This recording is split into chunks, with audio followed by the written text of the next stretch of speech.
Këto imazhe prej afro 10 ditësh kanë pushtuar plazhin më të madh të veriut shqiptar, Bregdetin e Velipojës, duke u kthyer në kryefjalë të kronikave televizive e reagimeve në rrjetet sociale. Tonelata mbeturinash të dala në brezin rënor nga deti që tregojnë pasojat e një masakre mjedisore, por që janë njëkohësisht pasqyra e dështimit të menaxhimit të territorit nga Bashkia e Shkodrës.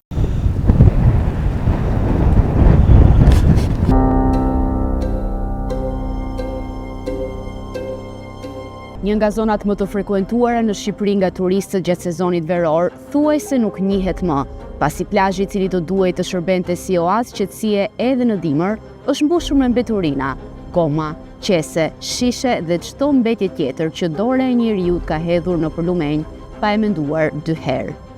Pak por e sigurt është se kjo nuk është mënyra se si duket një ecje relaksuese në plazh në dimër.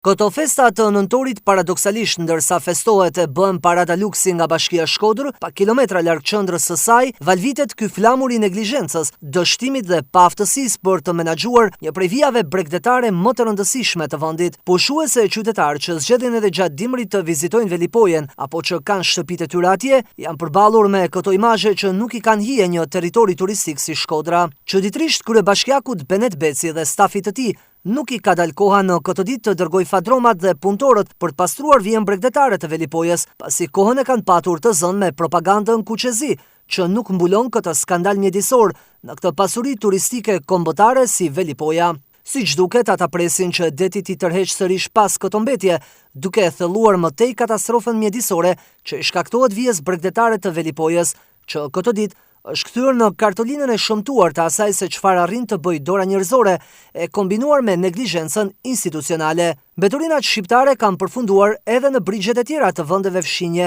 e janë kthyer në kronika televizive që përcjellin një imazh as pak të denjë dhe një reklam negative për turizmin në vendin ton, i cili mbijeton fal investimeve dhe vëmendjes së sektorit privat.